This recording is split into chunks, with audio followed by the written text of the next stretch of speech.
En la semana anterior fueron estudiados los principales síntomas de este sistema y durante tu práctica docente profundizaste en ellos, ejercitaste el interrogatorio, técnica esta de gran valor semiológico en este sistema, y ejecutaron el examen físico siguiendo las orientaciones de tu profesor y las guías para el estudio. Dentro de los principales síndromes del sistema, estudiaremos en la actividad de hoy el síndrome ictérico, el síndrome diarreico crónico y el síndrome de sangramiento digestivo. Otros síndromes serán objeto de estudio y profundización durante las actividades de la semana y tu estudio independiente. El íctero fue abordado como signo durante la asignatura clínica 1, su semiogénesis, la semiografía y el semiodiagnóstico que facilitarán la comprensión del síndrome que lleva su nombre. El íctero per se constituye un síndrome, pues a él se le asocian irremediablemente otros síntomas y signos que conforman un cuadro clínico muy florido. La coloración amarilla se impregna tanto en piel, mucosas y órganos. Su intensidad varía desde flavínico o amarillo claro a melánico u oscuro. En los primeros días puede ser de tonalidad leve, llamado íctero subclínico, lo cual ya es conocido por ustedes desde la asignatura anterior. Los síntomas y signos asociados a él son el prurito, la anorexia, la astenia, la hipotensión, bradicardia, insomnio y trastornos visuales como la xanthopsia. La sindromogénesis o mecanismo de producción es conocido desde la asignatura morfofisiopatología. Recordemos sus mecanismos básicos: aumento de la producción de bilirrubina libre o no conjugada, ictericias hemolíticas, trastorno de la captación de la bilirrubina por el hepatocito, por ejemplo en la poshepatitis, enfermedad de Gilbert o íctero familiar congénito, trastornos de la conjugación dentro del hepatocito, como ocurre en la inmadurez, ausencia o inhibición de la enzima glucuroniltransferasa, trastornos de la excreción de bilirrubina conjugada, como ocurre en la colestasis intrahepática y extrahepática. Estudiaremos estos en relación con las principales causas. Los elementos clínicos que caracterizan cada uno de ellos difieren, por lo que es de vital importancia identificarlos. El íctero hemolítico se caracteriza semiológicamente por ser de color amarillo claro o flavínico. Puede acompañarse de palidez, dolores reumáticos y crisis dolorosa abdominal, y se presenta en el curso de anemias hemolíticas como la talasemia, anemia hemolítica autoinmune y la diseritropoiesis, la ciclemia, anemias por agente inmunitario y grandes aplastamientos quísticos. El íctero por trastornos en la captación es similar al anterior, ya que predomina la bilirrubina libre o no conjugada, no de causa hemolítica. Se presenta en el recién nacido, poshepatitis o en la llamada enfermedad de Gilbert, donde hay trastorno de la transportación desde el plasma al hepatocito. El íctero que se produce por trastorno en la conjugación intrahepática, como ocurre en el recién nacido y el prematuro, donde la deficiencia de la enzima es transitoria, la coloración amarilla es transitoria y el cuadro poco florido. Si este íctero es por déficit de la glucuroniltransferasa o enfermedad de Klinger-Najar o familiar, aparece el íctero desde los primeros días de nacido y se puede impregnar en los núcleos grises de la base, llamado kerníctero, lo que provoca la muerte en el primer año de vida. Si el íctero es por trastorno en la excreción de la bilirrubina conjugada, como puede observarse en la colestasis intrahepática en cualquier nivel de las vías de causa funcional o mecánica, por ejemplo en las poshepatitis, colangiocarcinoma, las metástasis hepática, cirrosis, se crea entonces un desorden en la estructura lobulillar y el cuadro clínico varía dependiendo de su causa. Por lo general, el íctero suele ser en este caso intenso, con prurito marcado, hasta la presencia de hepatomegalia, ascitis y esplenomegalia. En las ictericias por colestasis extrahepática, el obstáculo es demostrable por los exámenes diagnósticos. Nos referimos a cálculos biliares, cáncer de las vías extrahepáticas, compresiones extrínsecas, entre otros. Estas se presentan en adultos y se obtiene entre los antecedentes la presencia de dolor abdominal tipo cólico en hipocondrio derecho o dolor difuso abdominal, y otros síntomas y signos en dependencia de la causa, como pueden ser astenia, anorexia, pérdida de peso, prurito, hepatomegalia. El íctero tiende a ser intenso de tonalidad verdínico a melánico. La variada sintomatología de este síndrome está en relación a las múltiples causas, entre las que se encuentran hematológicas, digestivas, congénitas, neoplásicas, de origen tóxico, traumáticas, entre otros. Es por ello que el interrogatorio minucioso y el examen físico general, regional y por sistemas nos permitirá corroborar la presencia de los signos y síntomas que componen el cortejo del síndrome ictérico. Debes revisar todos estos aspectos en tu libro de texto. El diagnóstico analítico en este síndrome define el mecanismo que produce el íctero. En todos los tipos de ícteros, las concentraciones séricas de bilirrubina total se encuentran incrementadas, pero el resto de los estudios de laboratorio clínico variarán como sigue. En el íctero hemolítico, la bilirrubina que aumenta es la libre o no conjugada. La orina es de color amarillo rosado con espuma blanca por la presencia de niveles elevados de urobilina. Las heces son de color pardo oscuras por incremento del esterco bilinógeno. Existe anemia importante y la eritrosedimentación se encuentra acelerada. Se observan alteraciones morfológicas en los hematíes que se evidencian en la lámina de periferia, compatibles con anemia hemolítica. En los ícteros de causa hepatocelular se incrementa considerablemente la bilirrubina sérica conjugada. La orina es de color pardo o ámbar, posee espuma amarilla y esto se debe a niveles elevados de bilirrubina y urobilinógeno en la orina. Los pigmentos biliares son positivos. Las heces pueden ser claras por la disminución de la formación de urobilinógeno y estercobilinógeno. La actividad enzimática de la aspartato aminotransferasa, de la alanino aminotransferasa y de la láctico deshidrogenasa se incrementan como expresión del daño celular que acontece en el hepatocito. La mayor elevación se encuentra en la actividad de la alanino aminotransferasa. En los ícteros de causa obstructiva se incrementa considerablemente la concentración de bilirrubina sérica conjugada. La orina es de color ámbar y se acompaña de espuma amarilla. Los pigmentos biliares son positivos. Las heces son claras como la arcilla porque contienen poca cantidad de urobilinógeno y estercobilinógeno. Además, en este tipo de íctero, la actividad enzimática de la aspartato aminotransferasa, la alanino aminotransferasa, se incrementan ligeramente. Se eleva considerablemente la actividad de la fosfatasa alcalina y la gamma-glutamil transferasa, así como la 5-nucleotidasa, como expresión del daño celular que ocurre en las vías biliares. Profundiza estos contenidos en el material Evidencias Analíticas de Clínica 2 que aparece en su CD. En estos momentos pasaremos a abordar el estudio del síndrome diarreico, reconociendo el grado de subjetividad con que los pacientes reconocen estos cambios, lo que hace difícil para el médico precisar el síntoma diarrea. En primer término, como regla general, se considerará cuando se expulsan más de 200 gramos al día de materia fecal. Sin embargo, para el paciente, el aumento en la frecuencia de materia fecal ya es considerada diarrea. Este es un síntoma que ya fue estudiado semiológicamente en la actividad anterior y ustedes han tenido la oportunidad de evaluarlo en la práctica médica diaria por su frecuencia. El síndrome diarreico se clasifica en agudo y crónico. El primero será profundizado en las actividades docentes de la semana y recomendamos revises el material sobre síndrome diarreico que aparece en tu CD. Hoy nos ocuparemos del síndrome diarreico crónico, donde se incluyen el característico síndrome de malabsorción intestinal. Algunos autores consideran las diarreas crónicas cuando las deposiciones persisten durante 4 semanas o más y son de etiología variada. El síndrome de malabsorción implica absorción defectuosa de grasas, proteínas, hidratos de carbono y vitaminas, con las consiguientes manifestaciones clínicas por estas circunstancias, como son pérdida de peso, astenia, aftas bucales, glositis como manifestación de déficit vitamínico, anemia, hipoproteinemia, manifestaciones hemorrágicas, dolores óseos, parestesias, edema, distensión abdominal, a los que se añaden los síntomas propios de la enfermedad que lo produce.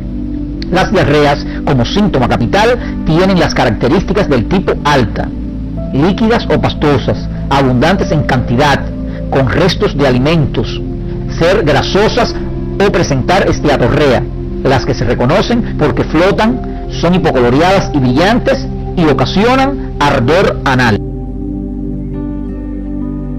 Entre los principales elementos de la sindromogénesis o fisiopatología de esta entidad se encuentran déficit de cofactores necesarios para preparación de los nutrientes que van a ser absorbidos. Nos referimos a la insuficiencia pancreática, gástrica o hepática.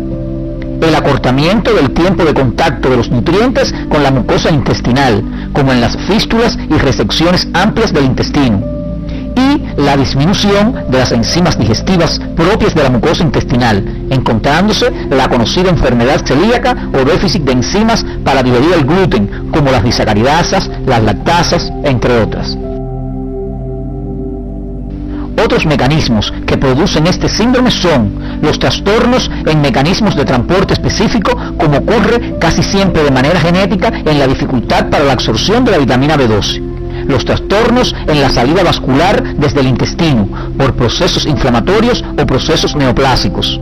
La presencia de flora intestinal anormal, como ocurre en los procesos que favorecen esta, como se observa en la diverticulosis del yeyuno, en la hipomotilidad en la diabetes mellitus y en la alteración del metabolismo de las sales biliares.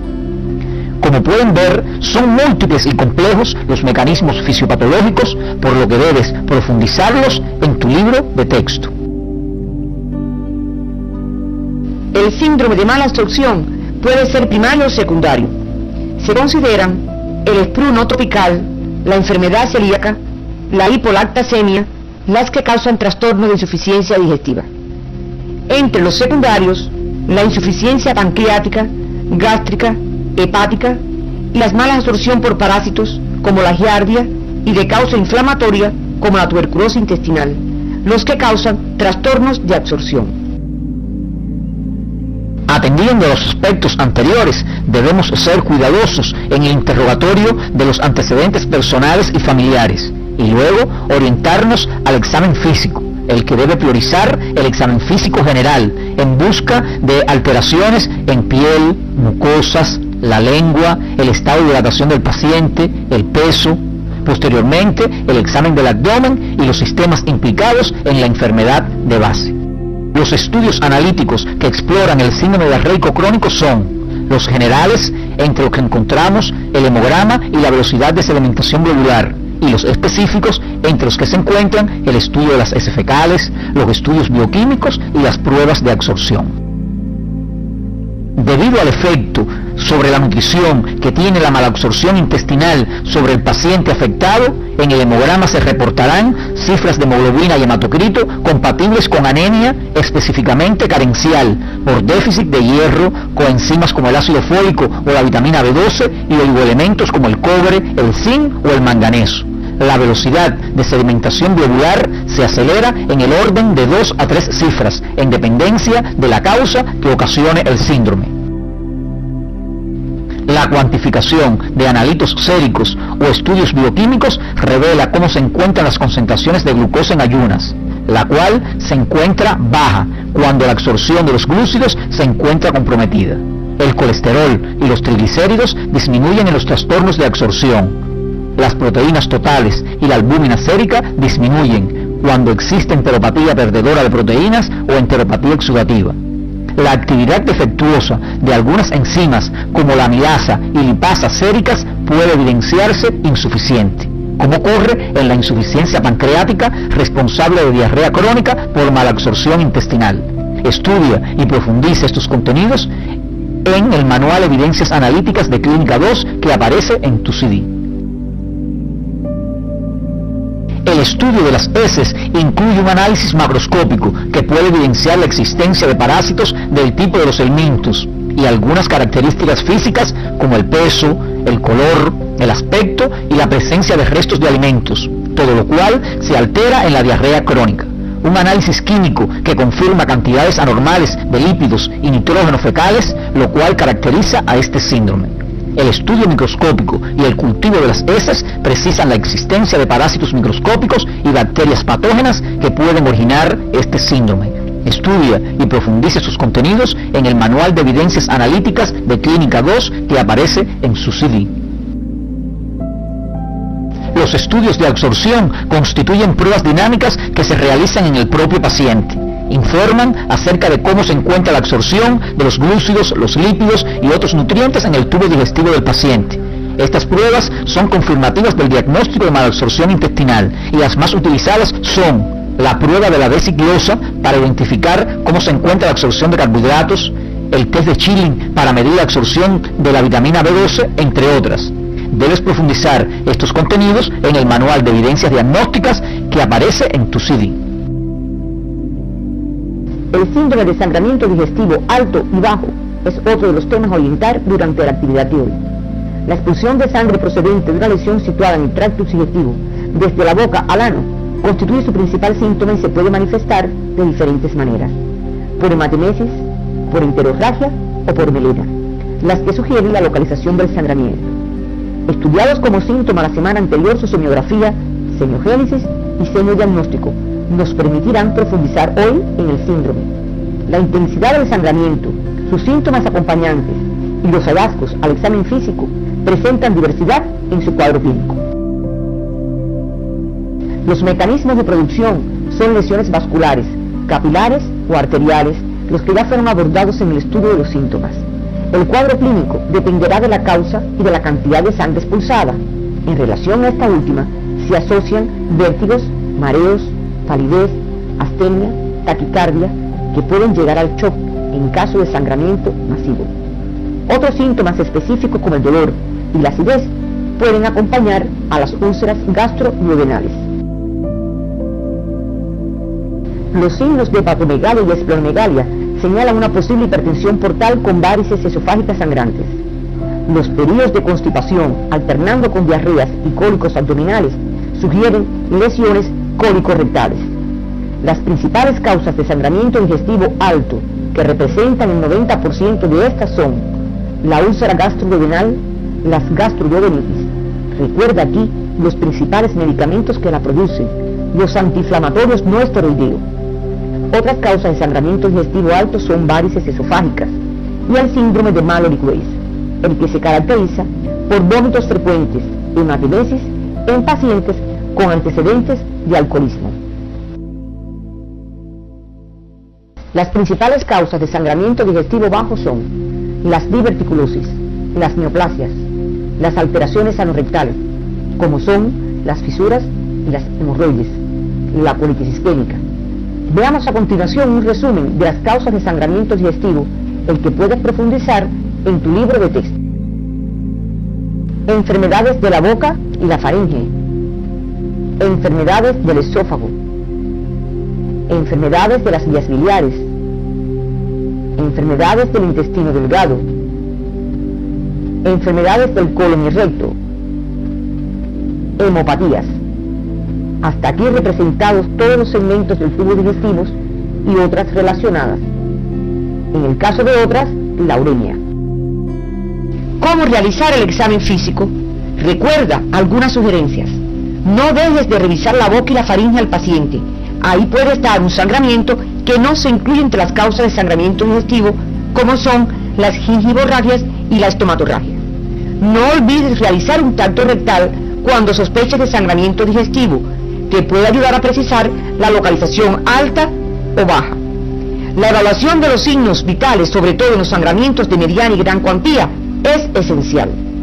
Puedes recurrir a aspirar a través de una sonda el contenido gástrico para comprobar si ésta es roja o oscura, como borra de café, lo que indica que el sangramiento a este nivel ha cesado. Si sospechas de la ingestión de cáustico, está contraindicado este proceder. Antes de realizar cualquier maniobra o técnica de exploración, debes interrogar detalladamente al paciente.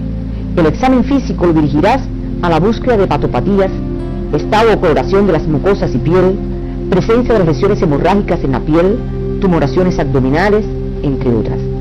Realizarás el examen físico general completo y del sistema digestivo, incluyendo el tracto rectal. El diagnóstico es fundamentalmente clínico, apoyado en los exámenes diagnósticos, los que tienen gran valor pronóstico y algunas veces terapéutico. Abordaremos las evidencias del laboratorio clínico y las evidencias imagenológicas. El hemograma es el estudio diagnóstico fundamental para el sangramiento digestivo. No tiene que existir una anemia entre sus resultados. Lo más frecuente es que revele cifras bajas de hemoglobina y de hematocrito, compatibles con anemia, cuya intensidad está determinada por el volumen de las pérdidas sanguíneas. pero solo con la disminución de 1,5 gramos de las cifras de hemoglobina habitual y reciente en un paciente, ya es sugestivo de plantear un sangramiento. Además, este examen te permitirá seguir la evolución del paciente. El conteo de reticulocitos se elevará considerablemente, lo que se denomina reticulocitosis, y se distingue de la reticulocitosis que se presenta durante la hemólisis por no ir acompañada de ictericia. Es importante señalar que los estudios analíticos en este síndrome no pueden precisar la topografía del sangramiento ni las causas, excepto en los defectos de la hemostasia. La detección de sangre oculta en las heces confirma la existencia de sangramiento digestivo. Para que la prueba tenga valor, es necesario orientar al paciente acerca de ciertas condiciones que debe cumplir para una adecuada toma de la muestra. Estas son: desde los 3 días anteriores a la misma, no debe ingerir aspirina por encima de 325 miligramos al día. No debe ingerir medicamentos que contengan sales de hierro ni bismuto. No debe comer alimentos cárnicos y, por último, no debe comer alimentos que contienen peroxidasas y catalasas como el pepino, rábanos y coliflor. Todas estas condiciones deben cumplimentarse para evitar resultados falsos positivos. El señodiagnóstico de una prueba positiva puedes encontrarlo en el material complementario Evidencias Clínica 2 que aparece en tu CD. Otros estudios que se indican y son de importancia para el diagnóstico de las causas que originan el síndrome son el coagulograma, donde apreciaremos incrementos en el tiempo de desangramiento debido a defectos plaquetarios, el tiempo de coagulación prolongado por defectos en las proteínas que participan en la fase intrínseca del mecanismo de la coagulación, y el tiempo de protombina prolongado en el curso de enfermedades hepáticas que curse con insuficiencia de la glándula. Todas estas entidades pueden ocasionar sangramiento digestivo tanto alto como bajo. La determinación de las concentraciones séricas de los marcadores tumorales, antígeno, carcino embrionario y el CA19-9 se detectan elevadas en pacientes afectados por cáncer colorectal y cáncer gástrico, lo que significa una orientación acerca de la causa tumoral que genera el sangramiento digestivo. Otros exámenes que nos permiten arribar al diagnóstico positivo de la entidad que provoca el sangramiento son los exámenes imagenológicos. Primero, y de forma general, nos referiremos a los signos radiológicos de las vías digestivas. Estos son: imagen de adición, imagen de defecto de lleno o sustracción, dilatación, mancha suspendida y estenosis. Recuerda las alteraciones imagenológicas del esófago que vimos en la actividad orientadora anterior y que pueden originar síndromes digestivos. Nos referimos a la neoplasia de esófago, el divertículo y la calasia de esófago. Observa las imágenes que te estamos presentando, las que ya te son familiares. Las varices esofágicas brindan imágenes en defecto de lleno interpliegues, en forma de cuentas de rosario. El examen por excelencia es la mucosografía esofágica, lo que revela la causa de un sangramiento digestivo alto. Observa las imágenes que te estamos mostrando y revisa la galería de imágenes en tu CD. Otra lesión frecuente en la práctica médica es la úlcera gástrica de curvatura menor. Esta se muestra en un examen contrastado de estómago como una imagen de adición con contractura contralateral, denominada el dedo que señala el sitio ulceroso, tal y como estás observando en la radiografía que aparece en la pantalla. La úlcera de cara mostrará una imagen en mancha suspendida. Revisa la galería de imágenes y el libro de texto de imagenología. La úlcera duodenal más frecuente es la de cara, apareciendo en la radiografía contrastada una imagen en mancha suspendida, con convergencia de los pliegues y rodete inflamatorio, y en caso de curación, la deformidad es en hoja de trébol. Esta puede ser causa de un sangramiento digestivo alto. Otros ejemplos de patologías gastroduodenales que pueden ocasionar sangramientos digestivos son la neoplasia gástrica, se presenta como defecto de lleno que toma la curvatura mayor y puede en ocasiones estenosar al estómago. Los contornos son irregulares e infiltrantes. Observa la radiografía que te estamos mostrando. Los estudios radiológicos contrastados del colon evidencian la existencia de las lesiones que provocan algunos de estos síndromes, como el diarreico crónico y el desangramiento digestivo. En la imagen se muestra un defecto de hielo infiltrante, imagen en mordedura de manzana o en anillo de servilleta, desfiladero y pase de lo normal a lo patológico y estenosis del órgano, lo que se corresponde con una neoplasia de colon derecho. Como causa de sangramiento digestivo, citamos anteriormente la colitis ulcerativa, la que por estudio contrastado del colon puede mostrar imágenes como espículas en la pared del órgano debido a las ulceraciones, forma tubular y disminución del calibre y longitud del colon, aumento del espacio presacro y pérdida de las austras, como se muestra en la imagen que aparece en la pantalla. Los divertículos del colon como causa de sangramiento y de diarrea se presentan como imágenes de adición con cuello por fuera de la luz del órgano, que pueden ser únicos o múltiples, tal como se muestra en la radiografía contrastada del colon. Los pólipos del colon se presentan como imágenes de defecto de lleno, redondeadas en el interior del mismo, no infiltrantes ni estenosantes. Estos pueden producir enterorragia y por lo tanto la radiografía contrastada de este órgano ayuda a establecer el diagnóstico. La neoplasia de páncreas se estudia con la ecografía. En ella se aprecian imágenes hipoecoicas de agrandamiento de la cabeza del páncreas, con dilatación de las vías biliares. En la tomografía axial computarizada y resonancia magnética es donde se aprecia la imagen tumoral del mismo. Observa las dos imágenes que te estamos presentando.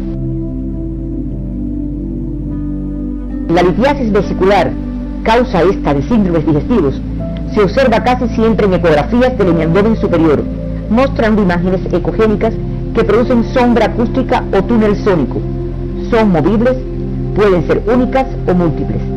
Observa en la pantalla la imagen de una ecografía.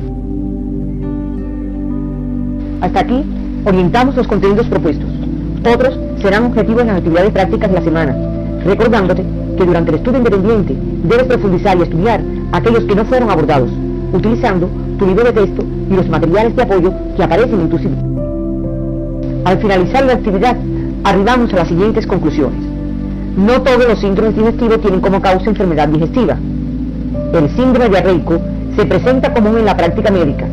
Obedece a etiología digestiva, infecciosa, tóxica, neoplásica, endocrina, nerviosa, entre otras. El síndrome diarreico se precisa definir si es agudo o crónico, lo que orientará al médico en su estudio.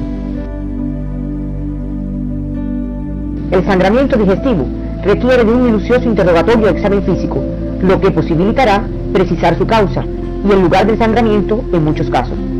El síndrome ictérico presenta variedad de síntomas acompañantes de diferentes sistemas, los que pueden orientar a la etiología. El hemograma, la eritrosedimentación, los estudios bioquímicos, el fisicoquímico de las heces y las pruebas de absorción revelan las evidencias analíticas que diagnostican el síndrome de malabsorción intestinal.